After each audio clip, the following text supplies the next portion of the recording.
بسم الله الرحمن الرحيم. الحمد لله رب العالمين، والصلاة والسلام على أشرف الأنبياء وإمام المرسلين نبينا محمد وعلى آله وصحبه أجمعين ومن تبعهم بإحسان إلى يوم الدين. بندگان عزیز و گرامی شبکه جهانی وصال حق، سلام الله علیکم و رحمته و برکاته. امیدوار هستم هر جایی که هستید شاد و صحت و سلامت و ملبوس با لباس عافیت بوده باشید. عزیزان گرامی، باز هم با قسمت جدید برنامه قلب آسیا ویژه برنامه افغانستان از شبکه جهانی وصال حق خدمت شما عزیزان و سروران هستیم. البته مفتخرم که بعد از یک مدت طولانی جناب مولانا مجیب الرحمن انصاری را در استودیو با خود دارم. در آغاز سلام های خود و شما بیننده های عزیز را خدمت جناب مولانا تقدیم نموده ایشان را خیر مقدم میگویم. تشکر. من هم خدمت شما جناب استاد بزرگوار، خدمت همه بینندگان عزیز و گرامی، بینندگان واقعا که محبت ایشان در قلب همه ما هست، خدمت همه بینندگان عزیز و بزرگوار، خواهر و برادر، عرض سلام و ادب و احترام دارم و خوشحالم از این که یک بار دیگر در خدمت شما و در خدمت همه بینندگان عزیز و گرامی قرار گرفتم. الحمدلله، ما هم خوشحالیم که بعد از یک مدت طولانی شما را با خود داریم.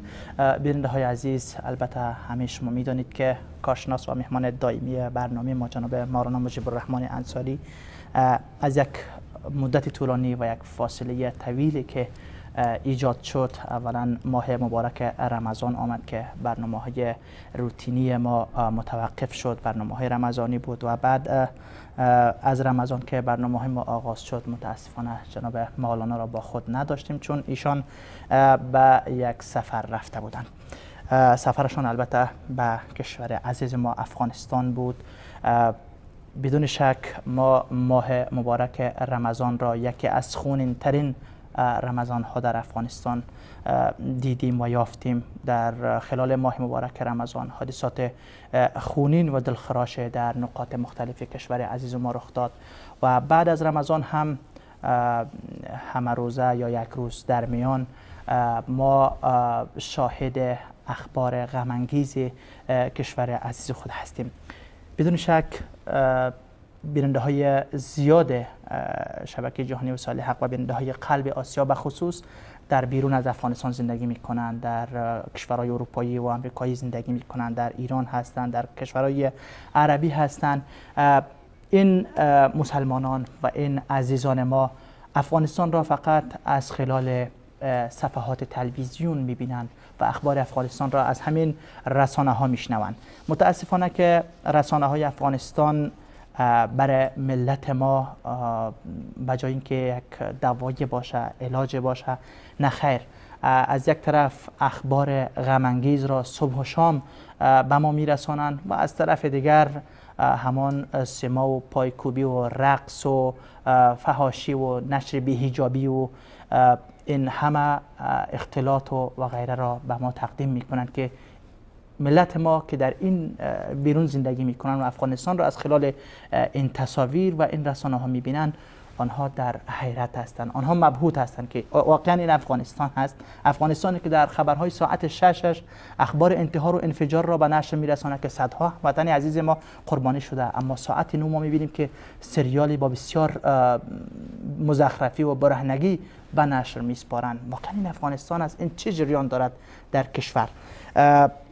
ما خواستیم با جناب مولانا مجیب الرحمن انصاری در این برنامه در مورد این سفرشان صحبت بکنیم، از ایشان در مورد اوضاع افغانستان جویا شویم، چون ایشان به عنوان شاهد عینیه که تقریبا یک ماه را در افغانستان سپری کردن و از آنجا برگشتن. برای ما از وضعیت افغانستان، از ملت شریف افغانستان برای ما بیننده های عزیز ما بگویند که وضعیت افغانستان چگونه است، ملت ما در چه حالتی است. این رسانه ها ما را مبهوت کردن، ما را متردد کردن. ما نمیدونیم که بدانیم که افغانستان واقعا افغانستان خونینی هست که هر لحظه اخبار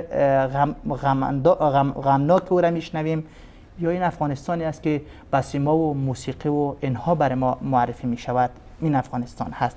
به هر حال میخوایم در مورد این سفر ایشان صحبت داشته باشیم که ایشان در این سفر چی کردن، چی دیدن. اگر از خوردنی هایشان هم بگوین بد نخواهد بود. امیدوار هستیم که جناب مولانا برخلاف رسانه ها چیزی از شما بشنویم که برای ما اولا، برای خودم و برای میلیون ها هموطن عزیز ما که در خارج از افغانستان زندگی میکنن یک نوید باشه، یک بشارت باشه که امیدوار شویم ما هم کمی که همین اکنون در افغانستان 30 میلیون نفوس یا بیشتر زندگی میکنن و خیلی خوب هم زندگیشان روان است. در یک گوشش اگر انتحار و انفجار میشه، این هم طبق مشیت الهی است، اراده الهی است. خداوند بر ما و بر ملت ما رحم بکنه و امنیت و آرامش رو نصیب ما بگردونه. جناب مولانا از کجا شروع کنیم؟ فکر میکنم شما در آخرین روزهای ماه مبارک رمضان به افغانستان سفر کردین، درست است؟ میشه بگوین که وقتی که رسیدین در کجا پایین شدین؟ میدان هوایی هرات یا کابل؟ الحمد لله رب العالمين والصلاة والسلام على رسوله محمد وعلى آله وأصحابه أجمعين. قال الله تبارك وتعالى في القرآن العظيم: فأعوذ بالله من الشيطان الرجيم قل بفضل الله وبرحمته فبذلك فليفرحوا هو خير مما يجمعون. صدق الله العظيم. همانطوری که جناب استاد بزرگوار شما اشاره کردین در قسمت پخش و نشر مسائلی که این رسانه های افغانستان مطرح میکنه،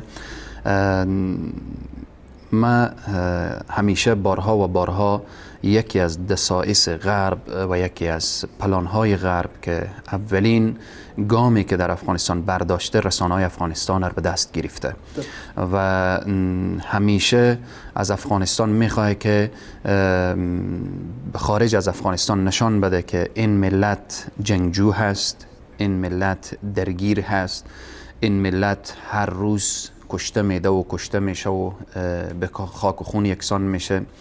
و یا اینکه از گوشه دیگر همانطوری که شما اشاره کردیم میخواد نشان بده که این ملت هم یک عده کشته میشه و یک عده چنان بی‌تفاوته که به رقص و پایکوبی و اینها مصروف هست، حالا که کاملا عکس قضیه هست. بدون شک حادثاتی که امروز در افغانستان میشه، من مطمئنم در خیلی از کشورها صورت میگیره، اما اینکه رسانه ها چرا اونها کمتر پوشش میده و چرا کمتر بالاخره اونها را انعکاس نداره در دنیا، این یک بحثیه که رسانه های امروز کاملا به دست غیر مسلمان هاست، رسانه های بزرگ و رسانه های مهم و اینها. از هر کشوری که کشور اسلامی هست شما میبینیم که رسانه همون صدای غم بلند میشه، تنها قضیه افغانستان نیست. اما به این که از سفر اشاره کردیم، برای خودم شخصا هم قبل از این که من عزم و اراده سفر رو بگیرم، چون دوستا زیاد میگفتن که نگران بودیم، مسئله مطرح میکردن که مسائل امنیتی و مسائل بالاخره این و آن، من برای دوستا گفتم که اگر مسئله کشته شدن هم باشه، انسان در کنار مردم خود کشته بشه، اگر مسئله زنده بودن هم هست، در کنار مردم خود انسان باید زنده بمانه. و من واقعا بعد از 2 سال وقتی وارد افغانستان شدم، تبلیغات این رسانه ها بر من هم بی تاثیر نشده بود. من احساس میکردم که اگر من وارد افغانستان باشم چه کار خواهد شد، آیا شاید داخل میدان هوایی حادثه رخ بده و در این حالت. اما من خوشبختانه و حمد و سپاس او ذات اقدس الهی که فضل خود شامل حال من و امثال من و لطف کرده که ملت شریف مهربان ساخته. من سفرم جناب استاد بزرگوار شکلی بود که از مدینه منوره و طرف ترکیه و از ترکیه طرف افغانستان بود. بیشترین مسافرینی که از ترکیه وارد افغانستان می شدن از کشورهای اروپایی بودن. بزرگترین خاطره و بزرگترین و بهترین خاطره این بود که برادران افغان ما که از اروپا وارد افغانستان می شدن هر کدام مر به آغوش می گرفتن داخل میدان ترکیه. خواهرای افغان ما نزدیک می شدن، سلام می کردن و بالاخره احوال پرسی می کردن. و بزرگترین آرزوی من همی بود که من وقتی داخل اون میدان آیا برادرای افغانی که از اروپا میآیند من اینها را ببینم آیا ما هم دیگر را خواهد شناختیم یا نخواهد شناختیم. ولی اونها با چشمان پر از اشک ما را با آغوش می گرفتن و حوال پرسی میکردن که از آن جمله یک خاطره که خاطرات زیاد هست، فقط یک خاطره داخل میدان هوایی ترکیه نشسته هستم در حال انتظار خانه که طرف طیاره بریم و طرف افغانستان در پیش هست. با همین به همین قیافه، به همین بودم، به همین لباس. من با این ریش و عمامه اگر ببینن بعض وقت احساس خوفم شاید بکنن. من قبلا اشاره کردم که دشمن تبلیغات کرده که ملت افغانستان، کسانی که در اروپا رفتن اینها ضد علما شدن، ضد دین شدن، ضد. هرگز چنین نیست. مسلمانی که در اروپا باشه مسلمان هست و او غیر مسلمانی که در افغانستان هم باشه او غیر مسلمان هست، در هر جا که باشه، در هر قسمت روی زمین. خاطره من از این هست جناب استاد بزرگوار که من نشسته هستم، یک برادر آمد، الله سبحانه تعالی او رو حفظ کنه در هر جایی که هست. آمین. وقتی مرا دید چنان گلو از ایغد کرده بود و گرفته بود که از شوق نمیتونست حرف بزنه و بعد گریه کرد، دست من گرفت. مادر عزیز و گرامی ایشان همراهشان بودن و دست من گرفت. با مادر خو از برادرای پشتون بود که با پشتو صحبت میکرد. با مادر خو گفت که کسی که سبب هدایت ما شده یادم هست. و مادر از او دوست عزیز ما که مادر ما هم هست، الله سبحانه تعالی همه مادران را حفظ کنه. و او مادر گریه کرد و دعا کرد، گفت که فرزند من یک مدتی از راه دین و اسلام غافل بوده و با صحبت‌های شما و امثال شما آشنا شده و قیافی از این که انسان میدید ملبس به سنت رسول صلی الله علیه و سلم. جوان عمر خود را به اروپا سپری کرده بود، ولی وقتی که او را میدیدیم همون آیه مبارکی سیماهم فی وجوههم من اثر السجود تمثیل میشد، می آمد دم روی انسان که این جوان واقعا از جوانان است که در زیر سایه عرش پروردگار عالم 7 گروهی که جا داره، یکی جوانان طائب هست، این جوان بود. و بعد این جوان با ما عکس گرفت و تصویر گرفت و گفت که من همیشه از جمله خاطرات من او یاد کرد که میمانه و گفت که من مدت در موسیقی کار میکردم و با صحبت ها اینا که آشنا شدم از او را برگشتم و به هر حال برای ما و برای سایر عزیزانی که اونجا بودن بسیار خوشحال کننده و بسیار خاطره واقعا ماندگار شد و هست. و از این که جناب استاد بزرگوار حرف ها زیاد هست، گفتیم که مستقیم کجا رفتیم؟ وارد میدان هوایی کابل شدیم. از ترکیه که رفتین به کابل عموما در حین تلاشی و غیره دیده میشه که خصوصا کسانی را که ببینن، البته من هم چند سال قبل را قصه میکنم که با ریش و عمامه اگر بر سر باشه، کسایی که تلاشی میگیرن اون پلیس های میدان اونها هم یک کمی خطا میشن چی باشه از کجا باشه میترسن. باز هم به نکته خوب اشاره کردیم که وقتی که از طیاره پایین شدیم رفتیم در سالون، همان سالونی که دخولی میخوره و مسافرین بیرون میشن، ما در وسط دوستا قرار داشتیم که همه بالاخره از جمله لین اشاره کردیم دوستانی که از اروپا آمده بودن. ما حقیقتا گفتم باشه که دوستا اکثرا برن که ما در اخیر باشم، چون هر دوستی میگفت شما جلو بشیم، هر دوستی میگفت شما جلو بشیم. ما در اخیر منتظر ماندم که دوستا اذیت نشن و تمام بشه. در همان اثنا یکی از افسران و از پلیسان و از مسئولین میدان هوایی متوجه شد که ما در اخیر صف استاده‌ام، بسیار با عجله آمد و محبت کرد و بعد از مسافه ها و خوش آمد دست من گرفت. هر قدر اصرار کردم که من میمانم در انتظار، گفت که برای وارث انبیا، برای کسی که او دین رو به ما آموخته نباید در انتظار بمانه. دست من گرفت، مرا آورد در کنار غرفه که دخولی میخورد پاسپورت. لحظه میخواستم انتظار بمانم که او عزیزی که داخل غرفه بود، بله، کسی که دخولی میزنه، مهر دخولی به دست داشت، مهر گذاشت و بیرون شد و مر با آغوش گرفت. جناب استاد رحیمی صاحب، حرفام اینه که مردم فکر میکنن که در افغانستان اگر کسی لباس پلیس پوشید، نعوذ بالله ایمان خور گذاشته. اگر کسی در این نظام کار کرد، ایمان نداره، نعوذ بالله. درسته، ای که کفر در مملکت آمده، ای که رؤسا و کسانی که در رأس مملکت قرار دارن، اما پلیس، اردو، مسئولینی که در این نظام، من همیشه بارها و بارها یاد کردم که ما نمیتونیم همه به یک چشم ببینیم، همه را یکسان ببینیم.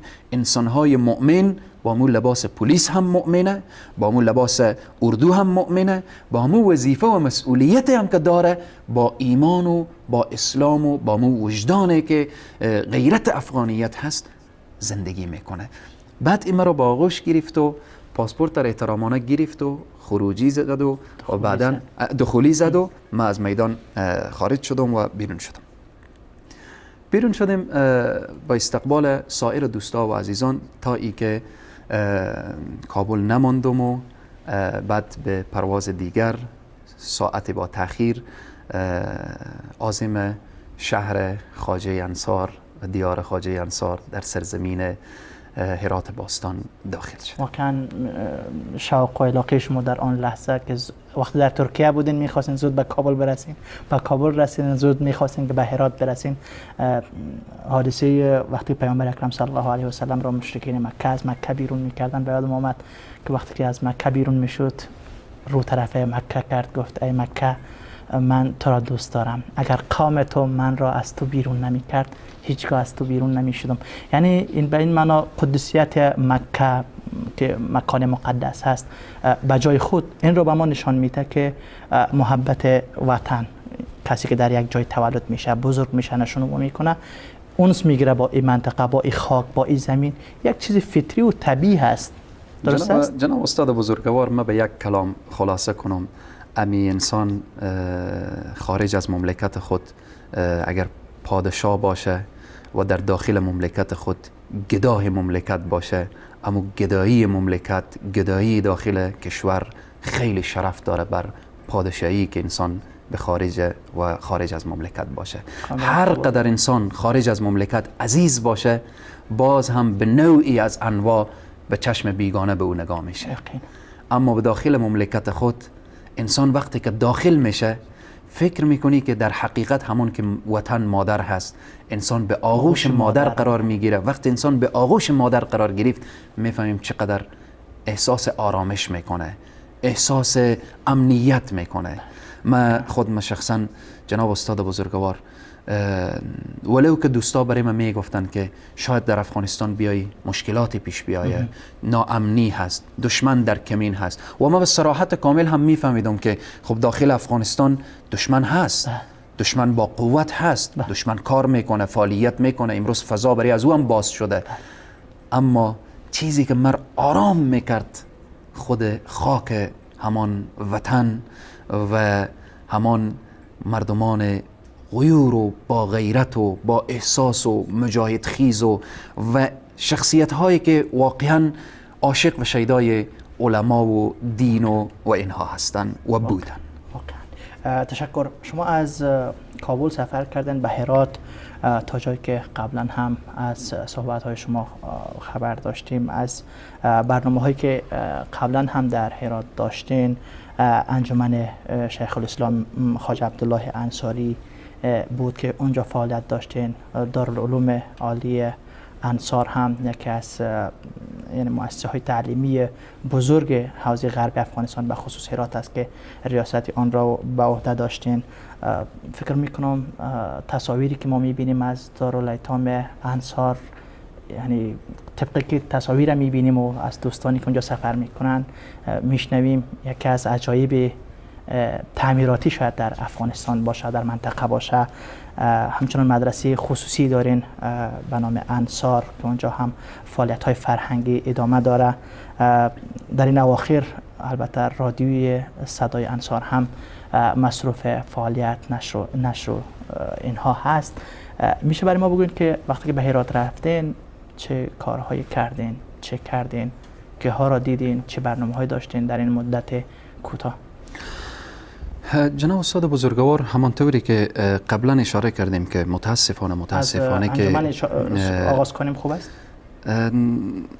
نه تنها از پروگرام های خود که من اینجا اشاره کنم چی پروگرام ها بوده و هست، متاسفانه که امروز در افغانستان مسائل مثبت و مسائلی که مردم به سمت سوی تعالی و ترقی سوق میده، پروگرام های تعلیمی، پروگرام های تربیتی، فرهنگی، این مسائل در رسانه ها هیچ مطرح نمیشه.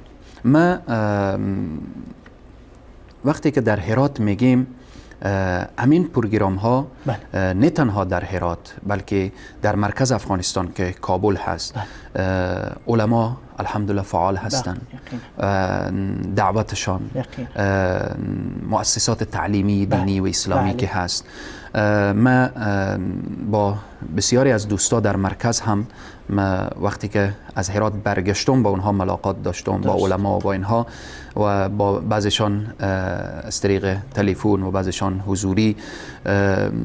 پروگرام هایی که امروز واقعا در سطح پوهنتون در کابل امروز حماسه‌ای که خواهران مسلمان به پا کردن با حجاب خود، با او شجاعت خود و دینداری خود، همه قلوبی که اونها باید بلرزه افتاده. اما از اینها هیچ کس نیست که بیاید در رسانه ها مطرح کنه که به داخل پوهنتون چقدر مسلمان ها رشد کردن، چقدر خواهران مسلمان رشد کردن. امروز در مرکز افغانستان دشمنی که با تمام میلیون ها دلار و با تمام مؤسسات میخواد که چادر عزت و عفت و پاک دامنی را سر خواهران ما برداره، امروز در مرکز افغانستان ما آنقدری که دشمن سرمایه گذاری کرده ما بی‌حجابی نمیبینیم. ما آنقدری که دشمن سرمایه گذاری کرده که مردم بیدین بشه، ما امروز آثار بیدینی رو ما خیلی کم میبینیم، بیخی کم به چشم میخوره. مساجد مملو از جوان ها هست، مدارس مملو از جوان ها هست و در این راستا پیرامون هرات و دارالایتام مدارس خواهرها فکر میکنم خیلی رشد کرده. در هرات اشاره کردیم، در بخش دارالایتام انصار در بدایت یک دارالایتامی بود که 100 نفر یتیم داشت و با دوستا هم با تصاویر مشاهده میکنند. در ابتدا بسیار به حالت ضعیف پیش میرفت. یکی از تاجران خیر افغانستان ما و شما که ما جا داره که باید نام از او بگیرم تا ای که دیگه برادرای تاجر ما تشویق بشن، به نام حاجی عبدالظاهر بشیری، این مسلمان وقتی که آمد دارالایتام دید، وضعیت یتیما را دید، تمام عاشق و شیفته خدمت به ایتام شد. تمام هم و غم و فکر این تاجر شده این یتیم ها.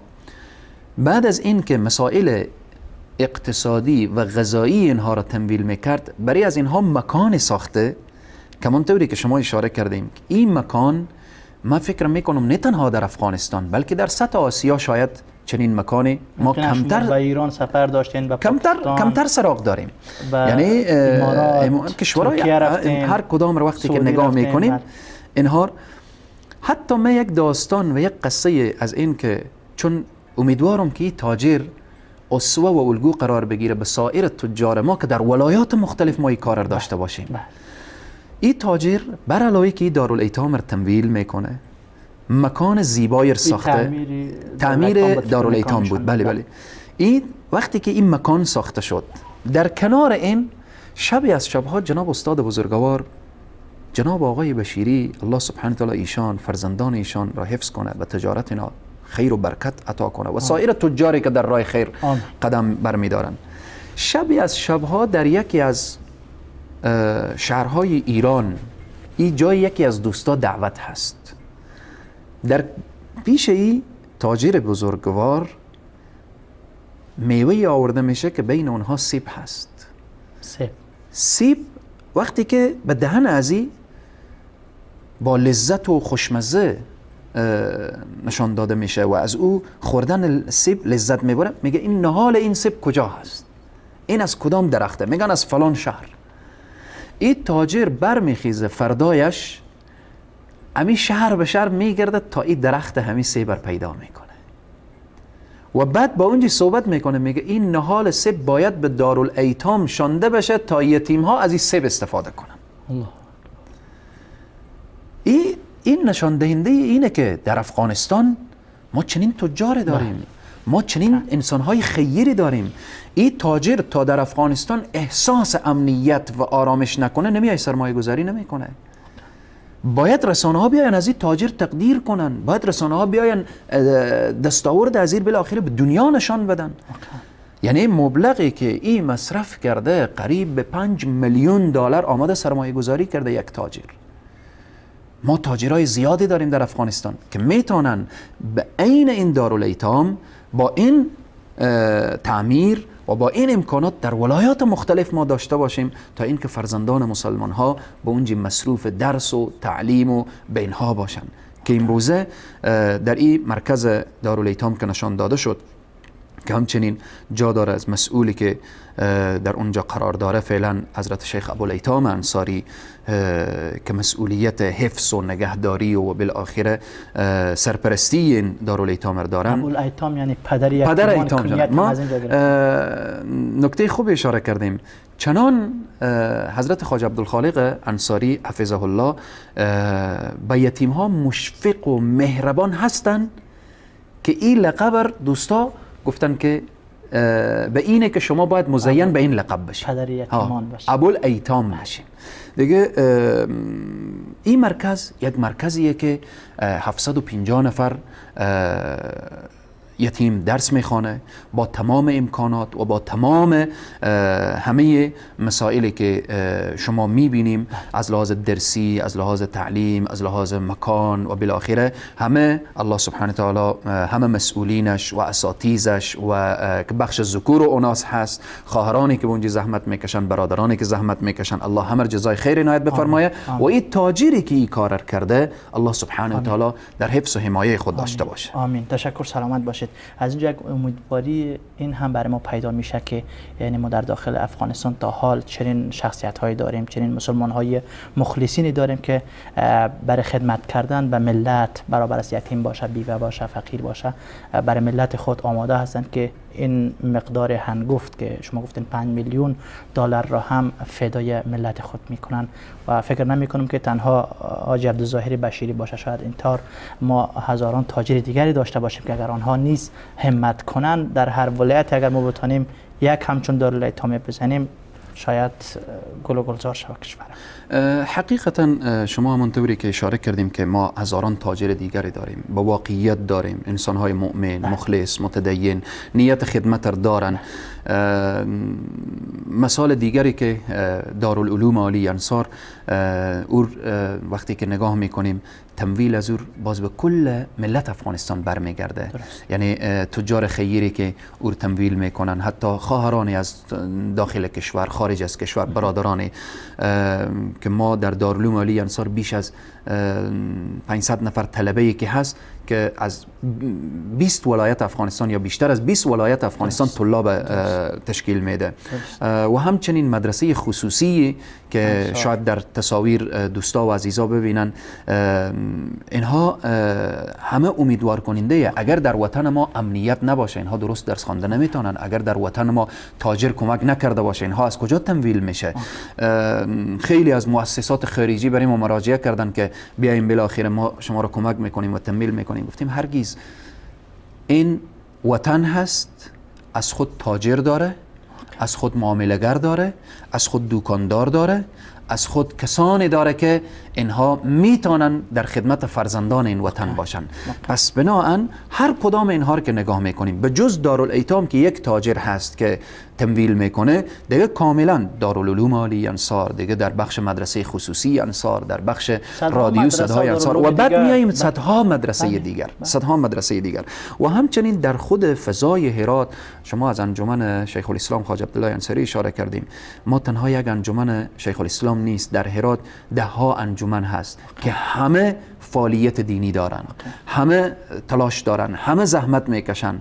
و من خوشبختانه بگم که از جمله کارها و پروگرام هایی که در این سفر داشتم، یکی بود که انجمن شیخ الاسلام حاج عبدالله انصاری یعنی در حدود 10 سال از افتتاحی از او تا به امروز تأسیس و اینها، این همیشه تلاش به این بود که بخش اوناس داشته باشه و خوشبختانه که در این سفر بخش اوناس انجمن حاج عبدالله انصاری افتتاح شد. میگردیم اینجا که شما بخش اوناس هم فعال کردین، در دارالایتام هم فکر میکنم خواهران و برادران هم هست. بسیار خوب، برمیگردیم اینجا روی این نکته بیاتون باشه. ما میریم سراغ یک گوشه دیگر. اولین قافله حجاج که به سرزمین حرمین آمدن، البته ای از 2 سال فکر میکنم که میدان هوایی مدینه منوره که میدان هوایی بین المللی شده، قبلا تمام پروازهای خارجی به جده پایین میشد، این بار در مدینه منوره نیز حجاج پایین شدن مثل سالی گذشته و قبل از 3 سال فکر میکنم پایان میشن.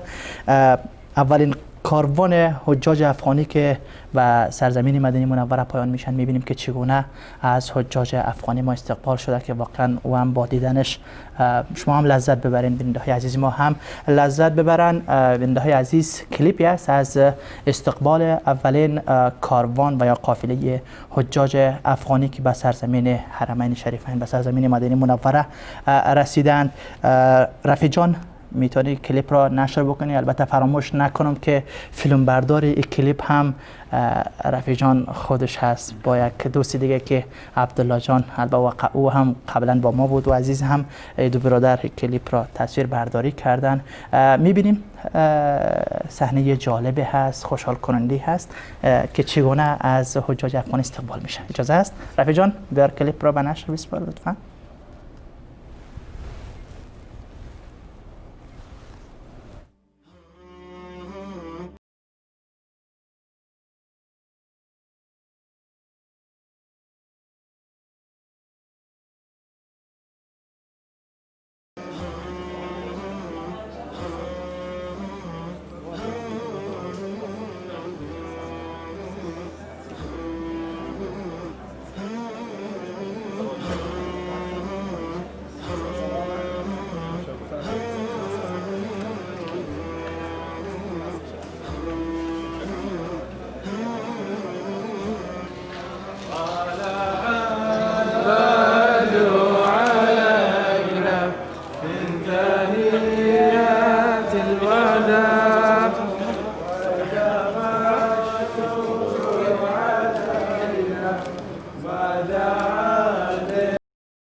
مبعوث فينا جئت بالأمر المطاع جئت شرفت المدينة مرحبا يا خير دار.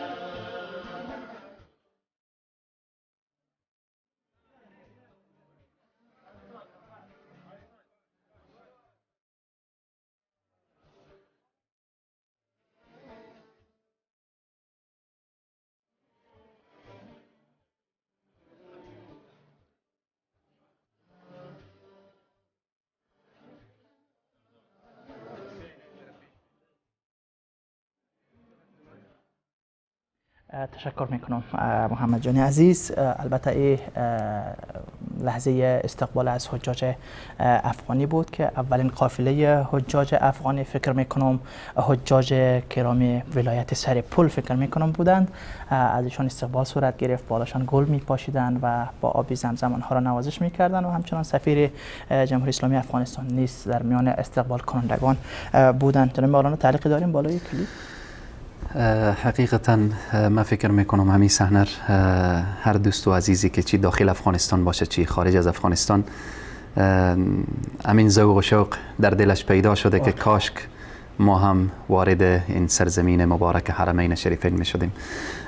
دعا میکنم که پروردگار عالم همه بینندگان عزیز و گرامی ما را در هر گوشه از دنیا که هستند و صدای ما را میشنوند، پروردگار عالم حرمین شریفین، زیارت مسجد رسول صلی الله علیه و سلم و سفر حج، سفر عمره، الله سبحانه و تعالی نصیب همه بینندگان ما بگردانه و این عزیزانی که امسال میآیند به حرمین شریفین عازم حج بیت الله الحرام میشن، الله حج مقبول و مبرور عنایت بفرماید.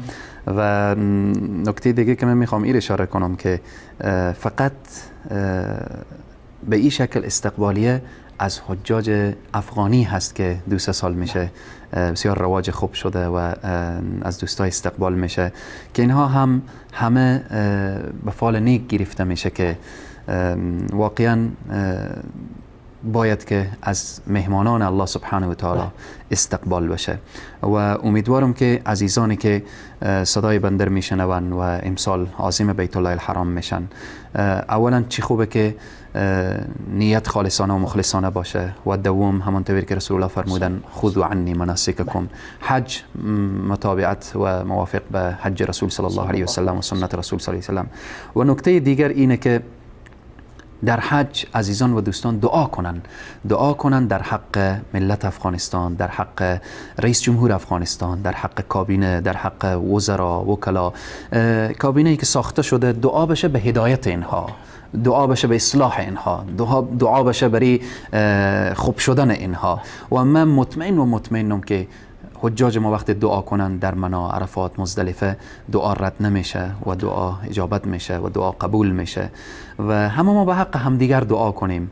کسانی که داخل افغانستان، خارج افغانستان هستند به حق حجاج دعا کنن که الله دعای حجاج را قبول کنه و حجاج در حق کل مسلمین خصوصا ملت افغانستان دعای خیر داشته باشه. ان الله. تشکر. سلامت باشه جناب مولانا سیمنساری. شما داشتین از فرع انجمن شیخ الاسلام خواجه عبدالله انصاری بخش اونا صحبت کردین که او هم تأسیس شده و قسمی که من اشاره کردم دارالایتام هم تعدادی از خواهران یتیم هم اونجا هست. در دارالایتام انصار اینجا میشه این یک پاسخی باشه به یک شبهه‌ای که بیشتر مطرح میگرده از طرف سیکولارها، دین ستیزها. همیشه این گونه جلوه داده میشه که علما دشمن تعلیم و تربیه خواهرها هستند یا اینها مانع تعلیم و تربیه خانم ها هستند، نمیخوان که دختران مسلمان درس بخوانند، بیاموزند، ترقی بکنن.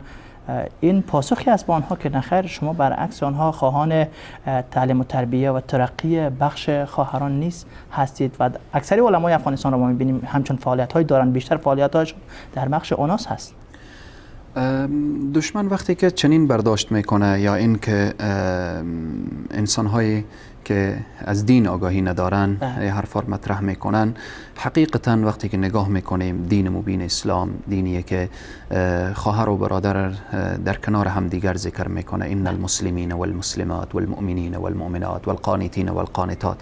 و همچنین وقتی بحث دعوت و اینها مطرح میشه الله سبحانه و تعالی میفرمایه والمؤمنون والمؤمنات بعضهم اولیاء بعض. قضیه امر به معروف و نهی از منکر، قضیه دعوت و قضیه اینها و همچنین بحث وقتی نگاه میکنیم که جایگاه زن در اسلام و در دین، نقش زن، صدر اسلام، وقتی محدثین بزرگ را نگاه میکنیم که از اونها که بیشترین کسانی که از رسول صلی الله علیه و سلم روایت کردن و از اونها احادیث روایت شده میبینیم ام المؤمنین حضرت عایشه رضی الله عنها هستند و نقش حضرت خدیجه الکبرا و میبینیم که حتی نقش حضرت سمیه در اسلام و اینها. دشمن وقتی حرفار میزنه یا این که آگاهی نداره، معلومات نداره حرفار میزنه و یا این که خوب معلومات داره، نقش زن و جایگاه زن رو میفهمه، میخواه که از این دریچه زنان را علیه مسلمان ها، علیه علما، علیه مردان انگیزه بدن که این علما هست که حق شما را پایمال کرده، این مدارس هست که حق شما را پایمال کرده، اینها هستند که ضد تعلیم زن هستند. در این راستا همانطوری که من قبلا اشاره کردم، ما در هرات انجمن اخلاق معرفت یکی از انجمنهای مشهور در هرات هست که الان ما در او انجمن درس های تفسیر داریم که خود خواهران تفسیر درس میدن برای خواهران. درس فقه داریم، خود خواهران در تدریس میکنن برای خواهران. درس سیرت داریم همه روزه در هرات، همه روزه. یعنی خواهران ما امروز محدثه هستن، خواهران ما امروز فقیه هستن، خواهران ما امروز خود اونها چنان به درس و تدریس یعنی قوی و هستن که حتی ما دیگه نیازی امروز ما کمتر میبینیم که برادران علمای بزرگ برن برای خواهران درس و تدریس داشته باشن. این نشان دهنده اینه که این خواهر درس خوانده. بله. این خواهر نه از امروز، بلکه ما خواهرانی داریم که 10 سال 15 سال 20 سال میشه که مدرسه هستن، اونها در مصروف درس تدریس و اینها.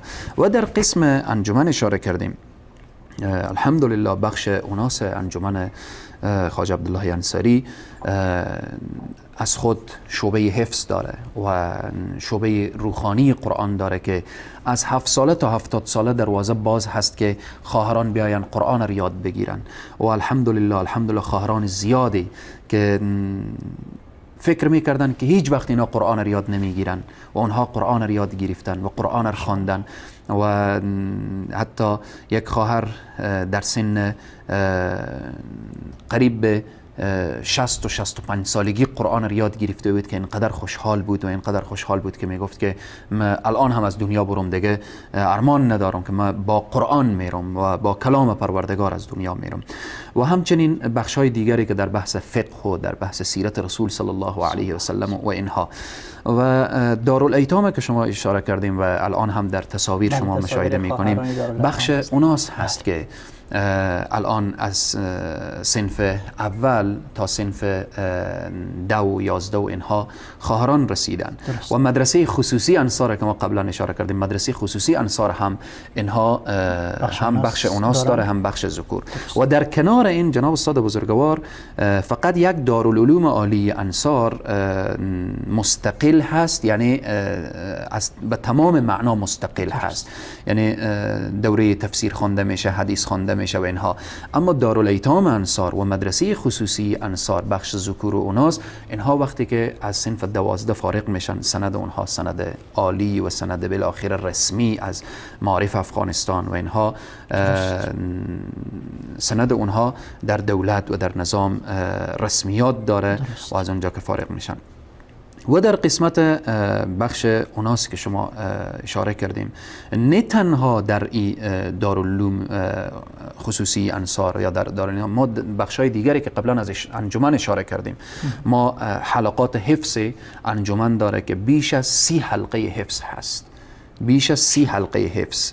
اینها حلقاتیه که بخش ذکور و اوناس هست در قریجات ها و در ولسوالی های مختلف که همه به همت برادران، همه به همت تجار خیر، همه به همت خواهران و برادران همت میکنن و الحمدلله. و در قسمت خواهران گفتیم، ما باز هم یک نکته دیگه، یک نوید دیگه، یک مژده دیگه. ما جمعی از خواهران در هرات یک روز دیدن آمدن، گفتن که ما چند نفر از خواهرها جمع شدیم، همه حافظان قرآن بودن. خواهران گفتن که وظیفه و مسئولیت ما همینه که ما در محافل و مجالس عروسی بخش اوناس شرکت میکنیم و ترتیب و تنظیم و محافل و مجالس به دست ما سپرده میشه که از ابتدا با خواهران صحبت داریم، بعد سوال و جواب میشه، بعد جوایز داده میشه و بعد بالاخره خواهران رو تشویق میکنیم. و بسیار نکته جالبی که واقعا الله سبحانه و تعالی خواهران ما رو حفظ کنه. و بعد داخل او محفل و مجلس برای با حجاب ترین خواهری که داخل اون محفل با حجاب ترین خواهر هست یک جایزه مد نظر گرفته میشه که برای از اون جایزه داده میشه. و این هم ابتکار امی بخش اوناس انجمن شیخ الاسلام خواجه عبدالله انصاری که امیدواریم این پروسه در آینده بیشتر بشه و در ولایات مختلف و در این بخش ها و اینها ان شاء الله. تشکر، سلامت باشه جناب مولانا صاحب. البته یک چیزی که در آخرین روزهای رمضان البته در فیسبوک این طرف اون طرف نشر شد، بعضی‌ها میگفتن که در هرات فکر میکنم در هنگام نماز تراویح مسجدها قفل میشن یا چطور از ترس دروازه را از داخل میبندن یا چطور میشن؟ چقدر حقیقت داشت این؟ شما ببینیم جناب استاد بزرگوار، امروز در افغانستان محمد جان تصاویری از 27مین شب رمضان هم بیشتر است اگر به نشر بسپاری میشه. دشمن همیشه کوشش میکنه که مسلمان ها متزلزل کنه، مسلمان ها پریشان کنه، مسلمان ها به نگرانی. وقتی من در هرات داخل شهر هرات شدم، برای من هم حالا یا دوست بودن یا دشمن، الله هدایت کنه، راپور میرسید که از خانه بیرون نشو زده میشی، از خانه بیرون نشو ناامنی هست و اینها. و الحمدلله از خانه هم بیرون شدیم، مدارس هم دیدن کردیم. در این تصاویری که دوستا و عزیزان میبینن، این شب 27 ماه مبارک رمضان هست. شب 27 ماه مبارک رمضان در یک شهری که همه تبلیغات شده که ناامنی هست و تبلیغات شده که مردم از خانه های خود بیرون نمیتونه شده و در این رسا، این شب 27 بیش از 10,000 نفر به این نماز شرکت کرده که صحن مسجد کاملا میبینیم و بامهای مسجد رو میبینیم و در این راستا. و همچنین جناب استاد بزرگوار در او شب، یعنی سبحان الله، اگر بعضی تصاویر دوستا که صوتی یا تصویری تسجیل شده باشه، ثبت شده باشه ببینن، فکر میکنم فرشای مسجد از اشک تر شده بود، از بس که جوانها از بس که گریه کردن. این تنهایی بخش ذکور هست. متاسفانه دوستا مثل که از بخش اوناس خب طبعا تصاویر گرفته نشده. از یک جهت هم میگیم خوشبختانه و الحمدلله که تصاویر بخش اوناس پخش نشه. خب خواهران با اعتمادی که به نماز میآیند تصویر از اونا گرفته نشه. به همین شکلی که شما این بخش ذکور رو میبینیم در شب 27، یعنی هزارها خواهر به نماز تراویح شرکت کرده بودند.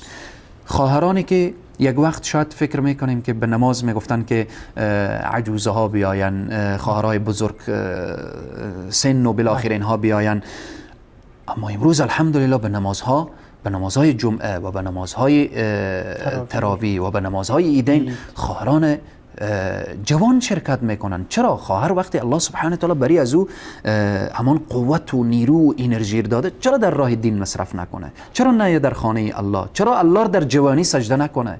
چرا بالاخره؟ یعنی بخش اوناس اگر مسجد تصاویر گرفته میشد کمتر از بخش مردان و ذکور نبود.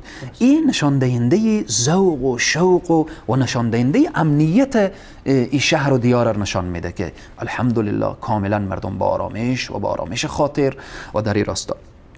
مسئولین هم داشتین در این شب؟ صحبت سخنرانی داشتیم؟ ما بیشتر در اون شب اختصاص داده بودیم برای دعا.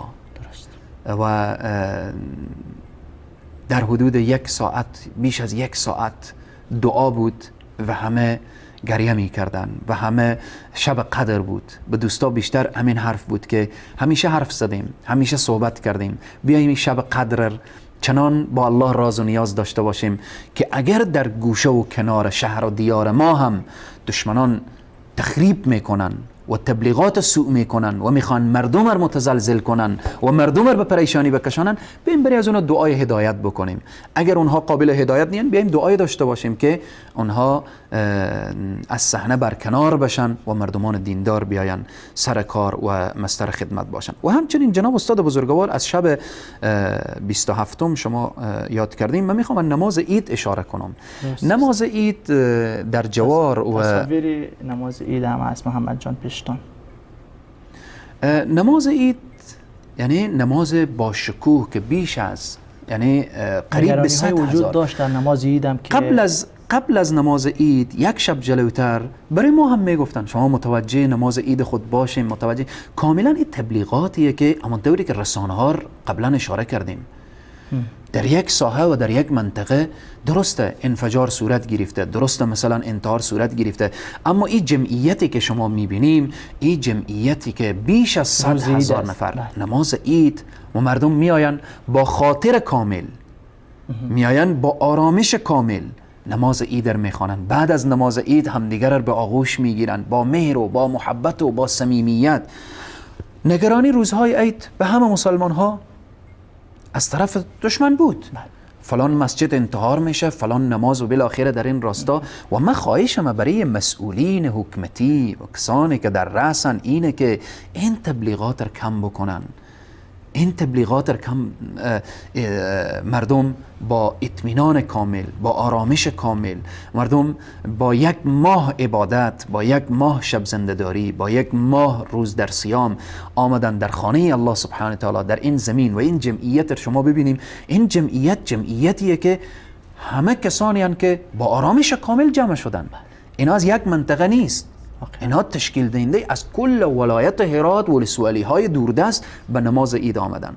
اگر این شخص احساس ناامنی میکرد نمی آمد، اگر احساس وحشت میکرد نمی آمد، اگر احساس ازیر میکرد که ما انفجار و انتحار میآید به جانم نمی آمد. پس ملت آرامش داره، امنیت داره. چیزی که امروز ملت و خصوصا عزیزانی که به خارج از کشور هستن اینها که پریشان داره، نگران داره، رسانه ها هست. رسانه های سو، تبلیغات سو و افکار سو و انسان های سو در حالتی که روزهای عید. جناب استاد بزرگوار،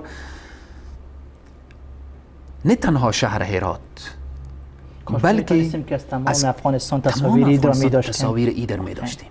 کل ملت افغانستان نماز عید خوانده شده. در ولایات افغانستان این فصل میوه هست. شما زراعت افغانستان، کاشک رسانه ها زراعت افغانستان را نشان میداد، کاشک میوه هایی که از این ولایت به این ولایت برده میشه کاشک نشان داده میشد، کاشک ارزونی که در ولایات هست، ارزانی که در قسمت از یعنی امروز کسانی که در خارج زندگی میکنن، شاید میوه‌ای که امروز برای ملت افغانستان آماده هست امروز شاید برای خیلی کسان ما که بیرون از افغانستانیم آماده نباشه، میسر نباشه. این خربزه وطن، هندانه وطن، انگور وطن و بالاخره در همه اینها فقط چیزی که نیاوردم، الله به ما توفیق بده که بریم اونها در داخل وطن نوش جان کنیم. انشاءالله. میوه وطن داخل وطن ارزش داره. اگر خاک وطن هست، بر طلا و نقره خارج از وطن برای خود من شخصا بیشتر ارزش داره و با ارزشتر هست. هر انسان ملت افغانستان در داخل افغانستان عزتمند بوده، عزتمند هست، با شرف بوده. همان طوری که در دنیا مهمان نواز اگر گفته شده ملت افغانستان مهمان نواز هست، شجاع گفته شده شجاع هست. تمام تبلیغات دشمن برای ملت مظلوم بیچاره هست، اما از راههای دوردست میآید در نماز عید، از مسیرهای دور میآید در شب 27م.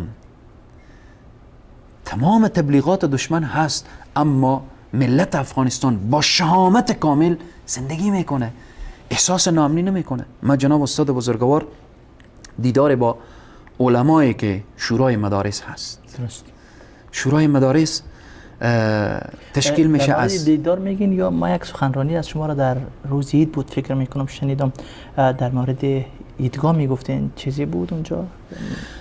مسئله ایدگاه مسئله ایدگاه یک مسئله که ایدگاه بزرگ هرات متعلق به کل ملت هرات و کل ملت افغانستان هست. جایی که سجدگاه قرار میگیره او متعلق به یک شخص و به یک شهر و به یک جا نیست. اما ایدگاه بزرگ هرات، طوری که شما صحبت‌ها ماشاءالله همه تعقیب میکنیم و صحبت‌ها به شما رسیده، بعضی از ارگان‌های دولتی این زمین برای از اونها گفته شده بود که برای شما داده میشه و این زمین به شما ارتباط داره و اونها آمده بودن که این زمین از ما هست و از طریق نماز اشاره شد که این زمینی که نماز عید نماز عید خوانده شد و گفته شد که این زمین متعلق به مردم هست و متعلق به خواجه، بله زمین خدا هست و از لحاظ رسمیات و کاغذ و دفتری که امروز شده زمین تعلق میگیره به خواجه عبدالله انصاری و به مردم و دیار خواجه انصار و این تعلق گرفته به این مردم و بعدا مسئولین حکومتی که در اونجا میخواستن او زمین رو تسخیر بکنن برای از اونها فهمانده شد و بعدا فهمیدن و اونها هم الحمدلله مسلمان هستن، مؤمن هستن، متدین هستن. وقتی جریان برای اینا گفته شد اونها هم فهمیدن، آمدن در کناری که روز قبلی و احساس میکردن زمین از ما هست شخصی، روز بعدی آمدن که ما هم در کنار شما و در خدمت شما و بالاخره همین زمین هست که اگر امروز نماز خواندیم فردا همه با هم استاده میشیم و با هم دیگر و بالاخره بار دیگر و بارها تا روز قیامت سجدگاه مؤمنین و مسلمین و جایی است که الله سبحانه و تعالی سجده میشه. الحمدلله حل شد. الحمدلله. شورای مدارس گفتین در قسمت باز هم بحث امنیت بود. وقتی دوستا و عزیزان خبر شدن که من هرات آمدم چون قبلا مسئولیت شورا به دوش بنده بود، دوستا از مناطق دوردست علما آمدن درست. که مناطق دوردست ولایت غور، درست. ولایت بادغیس، ولایت فرا، نیمروز، ولایت غربی افغانستان که هست و همچنین از ولسوالی های دوردست هرات مثل ولسوالی شندن، ولسوالی ادرسکن و ولسوالی های دیگر که دوستا و عزیزان زحمت کشیدن و آمدن و با هم دیگر صحبت کردیم. کاملا با آرامش خاطر آمدن، با آرامش خاطر برگشتن. یعنی بعضی فکر میکنن که از این شهر به این شهر رفتن یا از این ولسوالی به این ولسوالی رفتن شاید سخت باشه، نگرانی باشه و در این راستا کاملا مردم با یک فضای امنیت و این که بخوایم که ما بگیم امنیت 100%، خب امنیت 100% و 100% در امریکا هم نیست. فقط در جنت میسر میشه. چیزیه که در جنت، جایی که انسان آرامش و در این راستا و امروزه هم در افغانستان که وحشت ایجاد کرده رسانه ها و بعضی از مسئولینی که اونها نمیخوان ملت آرامش داشته باشه. بعضی از مسئولینی که نمیخوان که این وطن آرام باشه، بعضی از مسئولینی که نمیخوان که این ملت نفس راحت بکشه، بعضی از مسئولینی که نمیخوان، چون امروز اونهایی که نمیخوان این ملت آرام بشه اونها به باداران خود وعده کرده بودن که ما وقتی وارد افغانستان شدیم این ملت دیگه نماز نمیخوانه، این زنهای این ملت دیگه حجاب نمیگیره، این زنهای این ملت دیگه به طرف دین و دینداری نمیره، ما میایم فحشا ایجاد میکنیم، ما بیایم منکرات ایجاد میکنیم، ما ترویج فحشا میدیم، رسانه ها. این بدبخت ها هم امروز ناکام مانده. زدن که مدارس رو بند کنن، مسدود بسازن. در هر ولایت افغانستان 10 مدرسه بخش ذکور اوناست. مردم رو میخواستن از مساجد منع کنن، مساجد مملو و با عشق و علاقه پایین منبر نشسته گوش به فرمان عالم مسجد هستند. میخواستن مردم رو به شکل وانمود بسازن که اینها از افغانستان بیرون میشن و میرن در اروپا شاید مسیحی بشن، یهودی بشن و بیدین بشن. عکس کسانی که در اروپا رفتن دیندارتر شدن، با حجابتر شدن، متدینتر شدن، از اونجی عشق و علاقه اینا نسبت به وطن اینا و دین اینا، مدرسه اینا، مسجد اینا زیادتر شده. اینها ناکام ماندن. از اونجا خدمت میکنن، مسجد آباد میکنن، دارالایتام، مدرسه، همه اینا. جناب استاد بزرگوار، یک عده انسانهای معدود خودفروختی که وارد افغانستان شدن که با باداران خود وعده کرده بودن که این ملت کامل همه میره به سمت سوی گمراهی، حال متوجه شدن که نه، ملت مسلمانتر، متدینتر، با عزتتر، با حجابتر، با دیندارتر. اینجا دیگه حال رسانه ها به دست نایه، میخوان از طریق رسانه ها نشان بدن که رقص، پایکوبی، ساز، موسیقی، یک 4 تا بی حجاب و بالاخره بد حجاب هم در تلویزیون نشان بدن که این ثمره کار اونهاست.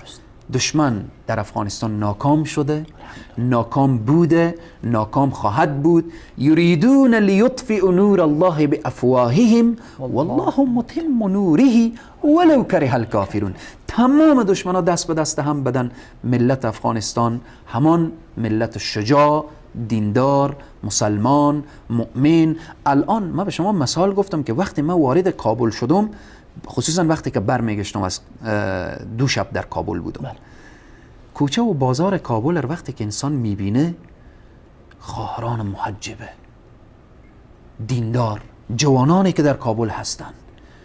این کابل مرکز افغانستان، دشمن نمیخواست که دختری که در کابل زندگی کنه او با حجاب باشه. دختری که در کابل زندگی کنه او وارد پانتون بشه با حجاب اسلامی و از دین دفاع کنه، از اسلام دفاع کنه، از قرآن دفاع کنه.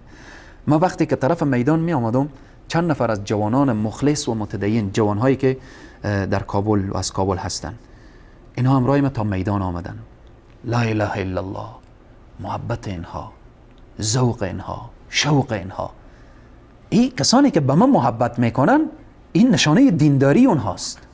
مگر از من چی میخوان؟ من امضای دارم که امضا کنم که رئیس جمهور باشم یا وزیر باشم یا بالاخره یعنی یک وظیفه برای از بدم، پول بدم؟ نخیر. این خواهر و برادری که به یک طلبه و طالب العلم و یا یک وارث انبیا و خادم دین احترام میگذاره، این اوج نشان دهنده ایمان اوست. ایمان اوست. او نشان دهنده این است که ایمان قوی داره، ایمان به خدا داره و پیامبر داره که امروز به یک طالب العلم، به یک خادم دین، به یک وارث دین احترام میگذاره. امروزه در افغانستان مدارس افغانستان را جناب استاد بزرگوار کی تمویل میکنه؟ ملت. مدارس افغانستان که در هر ولایتی ما 10 مدرسه داریم، در هر ولایتی مدارس الحمدلله به خوبی و به زیبایی تمویل میشه، به خوبی و زیبایی پیش میره. این کی تمویل میکنه؟ این همین ملت هست، چی در داخل چی در خارج. به همین طریق واقعا ما در این سفر جناب استاد بزرگوار امیدوار بودم، بیشتر امیدوار شدم. و ملت افغانستان ملتی نیست که به چارقران دفاتر خارجی بیای بازی بخوره. ناموس افغانستان چنان ناموسی نیست که بیای بالاخره به 4 تا فیلم و تبلیغات و اینها او نعوذ بالله به حجاب بشه. و ملت افغانستان هم ملتی نیست که به آمدن روس و امریکا و انسانهای بیدینی که سر کار باشه بیای عزت و عفت خور بالاخره از دست بده. ملت افغانستان یک ملت مؤمن، مسلمان، متدین بوده و هست و خواهد ماند ان شاء الله. جزاکم الله خیرا. اجازه بدین بریم به سراغ یک برنامه کوتاه. بیننده های عزیز، میان برنامه کوتاه را میگیریم و با تماس ها و صدای گرم شما برمیگردیم. با هم باشید.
آیا دلمرده‌ای که ما او را زنده گردانیدیم و برایش نوری قرار دادیم که در پرتو آن در میان مردم راه می رود، مانند کسی است که در تاریکی به سر میبرد و نمیتواند از آن بیرون بیاید؟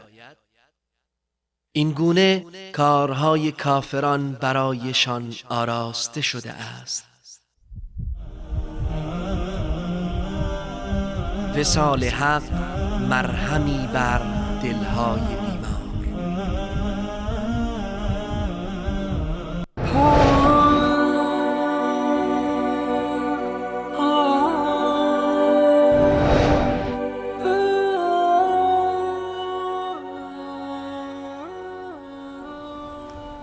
با سلام مجدد خدمت شما بیننده های عزیز و گرامی، البته با جناب مولانا مجیب الرحمن انصاری در مورد سفرشان به افغانستان صحبت کردیم. حالا نوبت رسیده به شما بیننده های عزیز. محمد جان عزیز و گرامی شماره برنامه را زیرنویس می کنند. بیننده های عزیزی که می خواهند صحبتی داشته باشن، دلگفته‌ای داشته باشن، میتونن که با ما شریک کنن. البته جناب مولانا مجیب الرحمن انصاری خاطره های این سفر خود را گفتند، از ترکیه گرفته تا کابل و از کابل تا هرات و فعالیت هایی که در آنجا انجام دادن و همچنان در مورد وضعیت امنیتی با آن که ما از خلال رسانه ها میشنویم و میبینیم که خوب نیست، اما گفتن برعکس ملت به حالت عادی روزشان میگذره، مسجد ها پر است.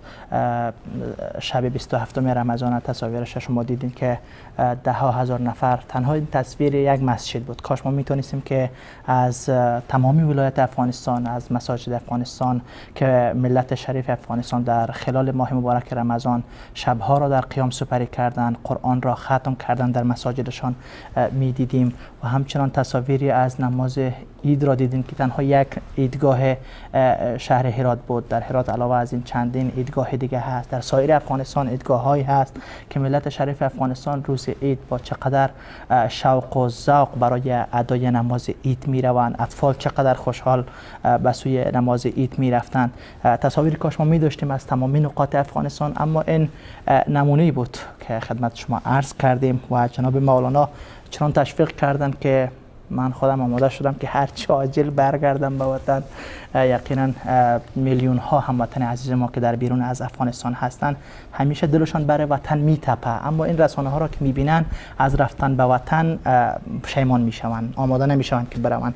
امیدوار هستم هر کدامتان اگر فرصت براتون اجازه میده حتما خصوصا در این موسم که موسم میوه است گفتین شما، بروین از نزدیک ببینین، یقینا لذت خواهید برد.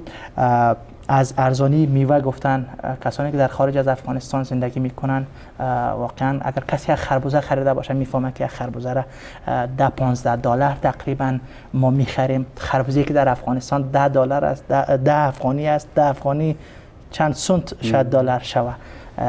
واقعا کسی که میتونه فرصت را از دست نتن باید برن. جناب مولانا میریم به سراغ بیننده ها، از این بیشتر منتظرشان نمیمانیم. اولین بیننده ما با اجازه شما میگیرم. بله، السلام علیکم و رحمت الله.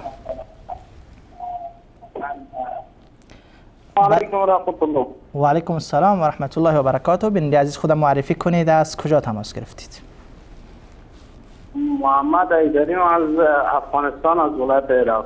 محمد حیدری از ولایت هرات، خوش آمدید برادر عزیز، بفرمایید چی میخواهید بگویید با ما؟ سلام عرض میکنم به خدمت شما مجری محترم، به خدمت جناب مولانا صاحب. و علیکم السلام و رحمت الله و برکاته. برادر عزیز، من برنامه ندیدم، تازه از نماز برگشتیم. دو برنامه الله حتما تکرارش فردا شب ساعت 1:30 به وقت افغانستان ببینین اگر بیدار بودین، یا روز چهارشنبه ساعت 5 شب به وقت افغانستان، 5 عصر. تشکر بیننده عزیز از تماستان، خداحافظتان. بیننده بعدی را میگیریم. بله، سلام علیکم و رحمت الله. سلام علیکم. و علیکم السلام و رحمت الله و برکاته. برادر عزیز خوش آمدید، خودم معرفی کنید، از کجا تماس گرفتید؟ اسم غوث‌الدین از افغانستان، از ولایت قندوز تماس گرفتم. برادر غوث‌الدین از قندوز افغانستان، اوضاع قندوز چگونه است؟ اوضاع قندوز برای همه کس واعداد که به جنگ جدال هم به اوج خود رسیده و خوشحال هستم که استاد بزرگوار، استاد محترم نور چشم ما را امروز در برنامه تان دعوت کردین. بسیار خوش شدم سید. الحمدلله. البته جناب مولانا خیلی خوشحال بودن از سفری که به افغانستان رفتن، ما را هم امیدوار کردن در مورد افغانستان، تشویق کردن که باید برویم به وطن. تشکر لطف شما بزرگوار سید. من خوشحال هستم، مدتی هست که تلویزیون وصال حق در ابتدا وصال فارسی بود، در ضمن از باز وصال حق آمد. بله. چون که در ابتدا ما رشته ما مسلک ما از ساتلایت است و ساتلایت جور میکنم. از روزی که ماوره حادبت که شما در حادبت نشرات داریم، در ضمن از نایلسات ما نشرات داریم، ما خوشحال هستم. از مدیر مسئول رسانه توربیننده واقعا دلسوزانه از ایشان خواهش میکنم در محوره 11 با فرکانس قوی هم نشرات من آغاز کنید، بسیار خوب میشه. حتما ان شاء الله پیام شما را خواهیم رساند. فقط دعا بکنید که شرکت یاسات قبول بکنن ما را.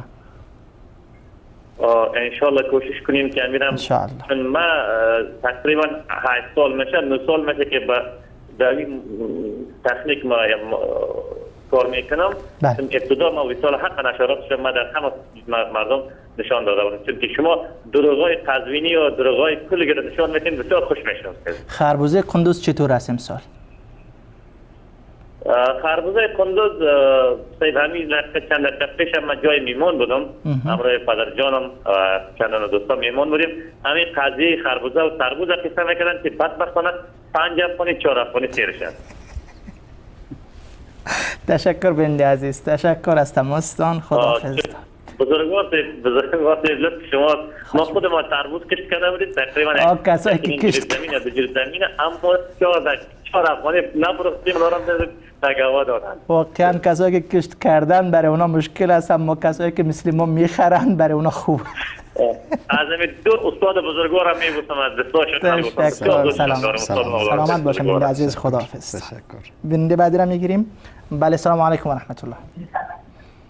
بله سلام علیکم.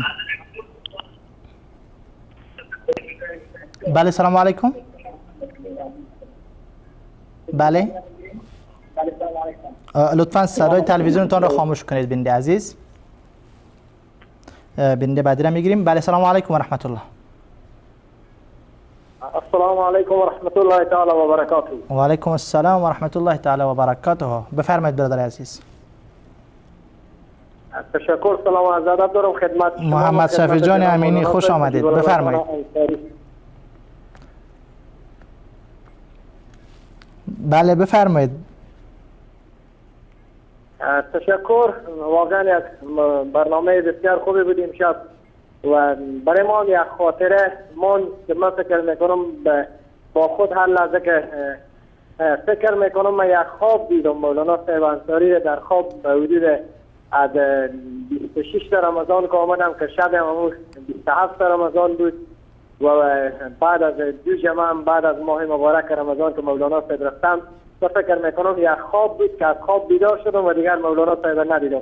و در جمعه اخیر که مولانا صاحب انصاری برای ما یک درس دادم که استغفار و زیاد استغفر الله بگیم و ما همون را ورد زبان خود کردیم که الله مولانا مجیب الرحمن انصاری را به برکت استغفار و برکت درس که برای ما دادم اونا را در حفظ امان خود داشته باشه و ما او را زیاد تکرار میکنیم که مولانا صاحب به طور دائم در افغانستان باشن، چون برکت افغانستان مولانا صاحب در افغانستان هستم. واقعا از روز 4 شنبه که اینا وارد هرات شدم ما دیگر شاهد اختطاف، ناامنی، خیلی چیزها ما نبودیم، ولی از روز شنبه که اینا باز هرات ترک کردم و بعد از 2 روز از کابل ترک کردم ما شاهد بعضی از اختطاف‌ها در گوشه و کنار شهر خود در هرات می‌بینیم. الله اینا رو می‌خوایم که پس به کشور ما آمین. دعا بکنیم. با وجود از اینا ما افتخار می‌کنیم. ان شاء الله دعا بکنین که به خیر برگردن. تشکر. الله اینا رو در حفظ امان خود داشته باشه. ما فقط از اینا می‌خوایم که دعا که یک از دوستای ما در هفته گذشته ما شما درخواست کردم دعا داشته باشم که یک از دوستای ما در دست اختطافگران از خدا بیخبر هست، دعا کنم که الله اونا را از دست از اینا نجات بده. آمین آمین آمین. برادر عزیز خداحافظتان. السلام علیکم و رحمت الله تعالی و برکاته. السلام و رحمت الله و برکاته. بنده بعد میگیریم. بله سلام علیکم و رحمت الله. علیکم السلام. خوشی برادر. تشکر. سلامت باشید برادر عزیز. خودم معرفی کنید، از کجا تماس میگیرید؟ خالق هستم از ولایت نیمروز افغانستان تماس گرفتم. خوش آمد برادر از نیمروز افغانستان. بفرمایید. برادر خودم پشتو هستم، پشتو صحبت میکنم. خودم شما برنامه شبکه شما خیلی زیبا است. مثلا از برنامه پشتون افغانستان به شبکه دعوت میکنید. تشکر. سلامت باشید برادر عزیز. البته شما میفهمید که بیشترین بیننده های شبکه ما در ایران، تاجیکستان هستند. آنها متاسفانه که پشتو بلد نیستن. واقعا این مشکل هست، اما امیدوار هستیم که یک شبکه وصال پشتوی مستقلی ایجاد شود برای برادران عزیز پشتونی ما. برای ما بسیار برادر شرکت کنیم مثلا شرکت یعنی ما زبان نمیفهمم که شرکت کنیم اکثر مردم افغانستان هستن پشتون هستن که تا از یک شای کبیس اینا مثلا سماعت باشه که شای باید سرخل داره انشاءالله انشاءالله. تشکر بیننده عزیز، تشکر از تماستان. خداحافظ. بیننده بعدی را میگیریم. بله سلام علیکم و رحمت الله. السلام علیکم و رحمت الله و برکات استاد محترم. و علیکم السلام و رحمت الله تعالی و برکاته. سلام جداگانه برای مولانا مجیب الرحمن هم تقدیم میکنم. من صادق هستم، شما را از آلمان زحمت دادم. خوش آمدید برادر صادق عزیز، بفرمایید. من خواستم که به تصدیق از حرفای برادر مجیب الرحمن بگویم که واقعا هر چیزی که کفار خواستن در وطن ما کنن برعکس شد. الحمدلله. شما باور کنین وقتی که ما را به اجرت برابر کردن از فشار از این ما واقعا اسلام در اروپا یافتیم. این ما اقرار میکنیم. ما خدا شاهد است که ما اسلام در اروپا یافتیم. اولادای ما که در اینجا تولد شد، شما باور کنین که در رمضان میرن به اعتکاف میشینن در اروپا. اولاد که در اروپا تولد شده امروز در مسجدهای ما الحمدلله 90% جوانا در صف میشینن. شما باور کنین در مسجد فرانکفورت پیش سید خبیب سادات بشینین، میبینین که آلمان ها در صف شیشتن. برادرای آلمانی مسلمان شدن در صف شیشتن. الحمدلله هر کاری که کافر سر دین مبارک کرده برعکس شده. امروز از برکت امید دین مبارک شما سعی کنین که مثل که استاد مجیب الرحمن گفت در درون پانتون خواهرها و برادرای مبارز پیدا کردیم که باور کنین حرف میزنن که در طول تاریخ افغانستان نشده زده. امروز یک ملای مسجد نمیتونه که یک هایر غلط بخونه، یک جوان غلطیش میگیره. الحمدلله این کلش چیزای معجزای حلاست که ما متاسفانه نمیگیریم به خود. انشالله که این روشنی بزرگتر میشه. ما پیش خدا دعا میکنیم او چیزی که استاد مجیب الرحمن در ایراد قصه کرد در تمام ولایت افغانستان شود. آمین. انشالله که دروازه های پانتون به او تبدیل شود. انشالله. و همیشه انشالله. انشالله. شما را خدا خیر بده که همه را بیدار میسازین. خواهش میکنم. و یک دعای دیگه هم کنین که اگر الله رحم کنه که ما و شما را از دست ای رافضی های بیدین رها بسازه که آمین. آرام شویم. آمین. السلام علیکم و رحمت الله و برکاته. تشکر برادر صادق. بنده بعدی را میگیریم. بله سلام علیکم و رحمت الله. بله سلام علیکم. سلام علیکم و رحمت الله و برکاته. و علیکم السلام و رحمت الله و برکاته. برادر عزیز خودم معرفی کنید، از کجا تماس گرفتید؟ نعمتم از کرج تهران تماس شدم. برادر نعمت از کرج تهران، خوش آمدید، بفرمایید. تشکر، زنده باشه.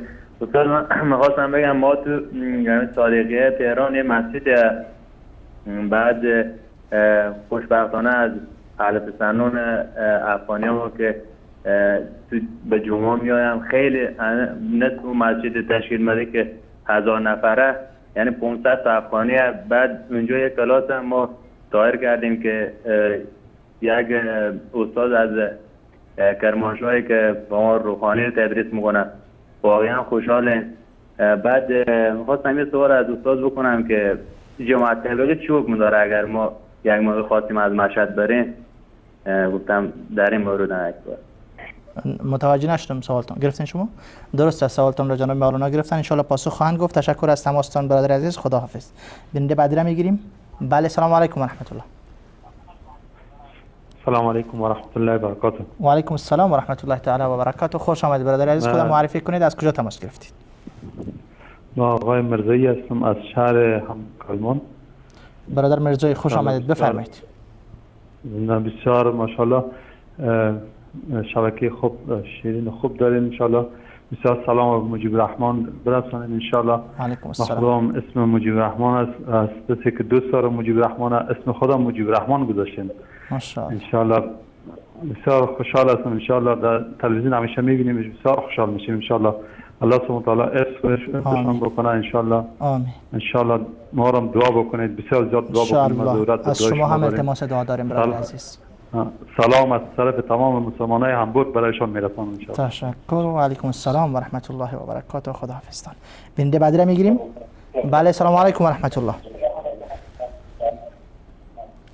سلام علیکم و رحمت الله و برکاته. و علیکم السلام و رحمت الله تعالی و برکاته. برادر عزیز صدای تلویزیونتان را خاموش کنید. بله بفرمایید. تماسشان قطع شد. بنده بعدی را میگیریم. بله سلام علیکم.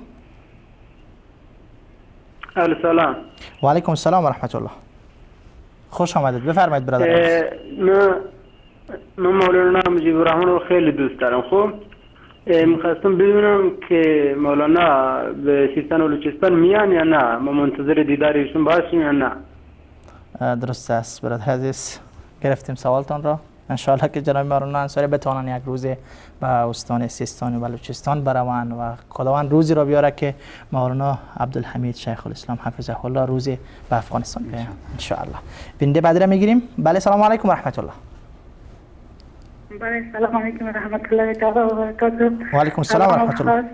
سر بستاد جرامی محمد مجید الرحمن انصاری از استاد جرامی التماس دعا دارم.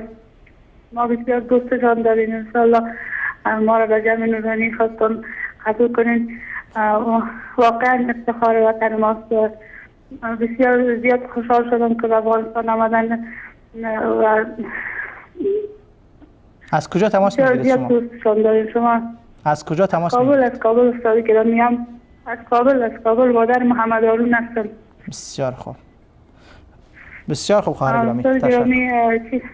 بله چیزی گفتنی داریم؟ شب 27 خبر شدن که استاد گرامی در کابل سفر کرده. واقعا اشکال ما جاری شد. گفتم کار رای کاش میتونستیم ما استاد مجید الرحمن انصاری را از نزدیک میدیم با آرزوی دیدارش هستیم.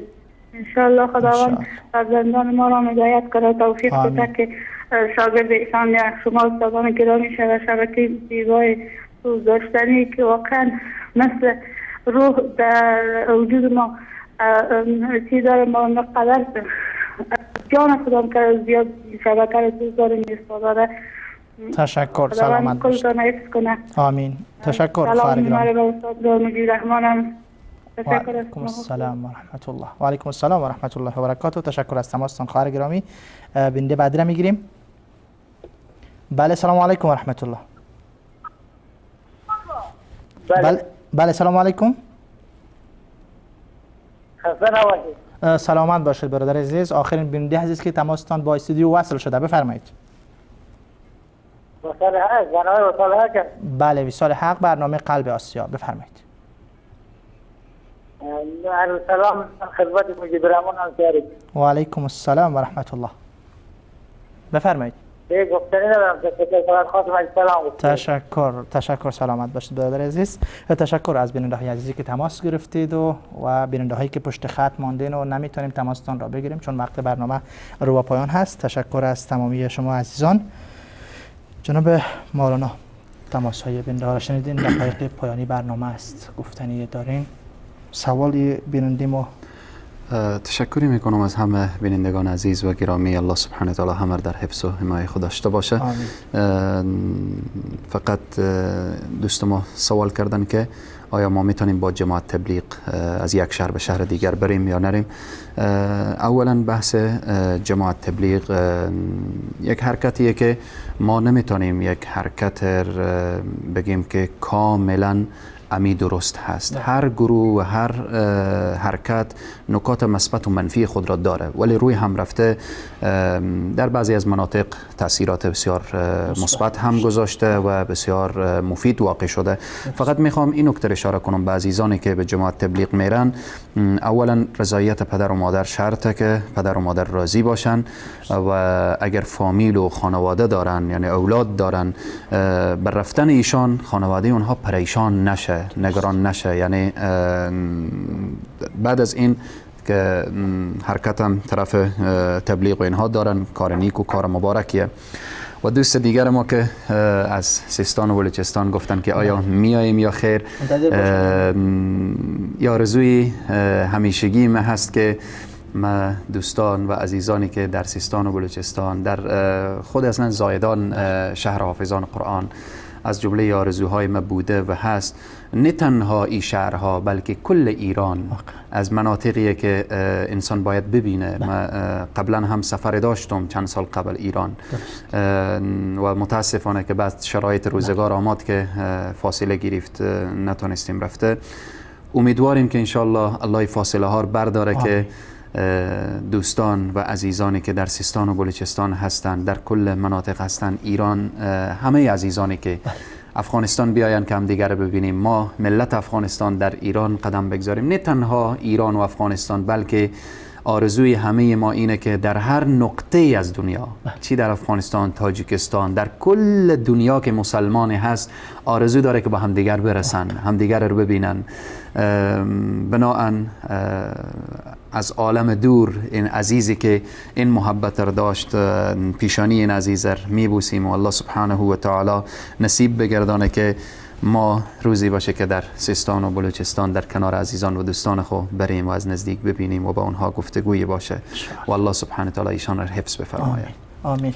پیامی دارین در اخیر؟ 2 دقیقه داریم ما فقط. نکته اخیر و برای همه عزیزان و دوستان، خصوصا عزیزانی که میخوام که فقط یک اشاره به ملت افغانستان، که عزیزانی که داخل کشور هستن، افغانستان رو هیچ کس آباد نمیکنه جز خود من و شما. هیچ کس برایش دلسوزی نمیکنه جز خود من و شما و هیچ کس به پی آبادی افغانستان نیست جز خود من و شما. خود ما هستیم که در افغانستان امنیت میاریم. خود ما هستیم که در افغانستان آسایش و آرامش میاریم. بناهن عزیزانی که در داخل کشور هستن، همه ما دست به دست هم بدیم به خاطر صلح و صفا و صمیمیت. همه ما دعا داشته باشیم. عزیزانی که خارج از افغانستان هستن، این چیزی که شما از رسانه ها میشنوید و میبینید چنین نیست. این وحشتی که رسانه ها ایجاد کرده چنین نیست. درست هست دستان مغرضین کار میکنه، دستان اشخاصی که ملت رو به خاک خون بکشه کار میکنه، دستان کسانی که ملت افغانستان رو به ویرانی بکشانه کار میکنه، اما دشمن موفق نشده. دشمن هر قدر تلاش کرده که ضربه و خنجری بر ملت افغانستان وارد کنه، مطمئن باشید که او ضربه و خنجر بر پشت خود دشمنان اصابت کرده و اصابت خواهد کرد. همه ما در حق ملت افغانستان دعا داشته باشیم.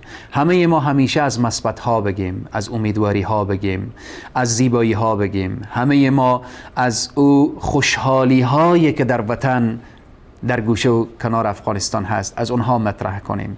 الله سبحانه و تعالی در حدیث قدسی رسول صلی الله علیه و سلم میفرمایند، الله سبحانه و تعالی نسبت به بندگان خود چگونه هست؟ الله میفرماید انا عند ظن عبدی. الله میگه من بر گمان بنده خود هستم.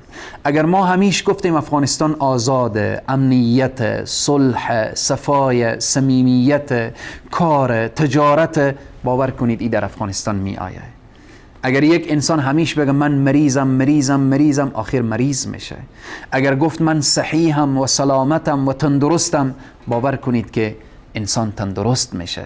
بیایم همه ما همیش از زیبایی ها بگیم، از امنیت بگیم، از آرامش بگیم، از صلح بگیم، از صفا بگیم، از صمیمیت بگیم، از زیبایی هایی که در داخل افغانستان و خارج افغانستان الله نصیب ما کرده، بیایم از آنها مطرح کنیم، تا این که الله سبحانه و تعالی وقتی هر قدر از زیبایی بگیم الله زیبایی رو نصیب میکنه. هر قدر از امنیت بگیم الله امنیت رو نصیب میکنه.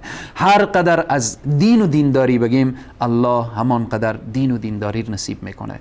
دعا میکنیم پروردگارا ملت افغانستان در هر گوشه از دنیا هستن سرفراز و سربلند داشته باش. پروردگارا اونهایی که ملت افغانستان به ویرانی میکشانن اونها رو هدایت کن، چی در داخل افغانستان و چی در خارج از افغانستان. اونهایی که افغانستان رو میخوان به بدنامی و به ویرانی بکشانن، یا الله اونها را هدایت کن، یا الله هدایت کن. اگر قابل هدایت نیستن پروردگار اونها را از صحنه بردار و اونها را خار و ذلیل بگردان. پروردگارا، خواهرانی که در داخل افغانستان، خارج از افغانستان هستند، خدایا اونها را با عزت و با عفت و پاک دامن داشته باش. حجاجی که در این شبها و روزها از افغانستان عازم حرمین شریفین بیت الله الحرام و مسجد النبوی میشن، پروردگار حج مقبول و مبرور نصیب اینا بگردان و همه عزیزانی که آرزوی حرمین شریفین را دارن، پروردگارا اونها را با آرزویشان برسان و اونهایی که مریضانی که روی بستر افتاده یعنی یا الله شفای عاجل و کامل عنایت بفرما. اونهایی که درد دارن، رنج دارن، پروردگار درد و رنجشان را دور بدار و برای همه ملت افغانستان اتحاد و اتفاق، انسجام و همبستگی عنایت بفرما. و السلام علیکم و رحمت الله تعالی و برکاته. و علیکم السلام و رحمت الله تعالی و برکاته.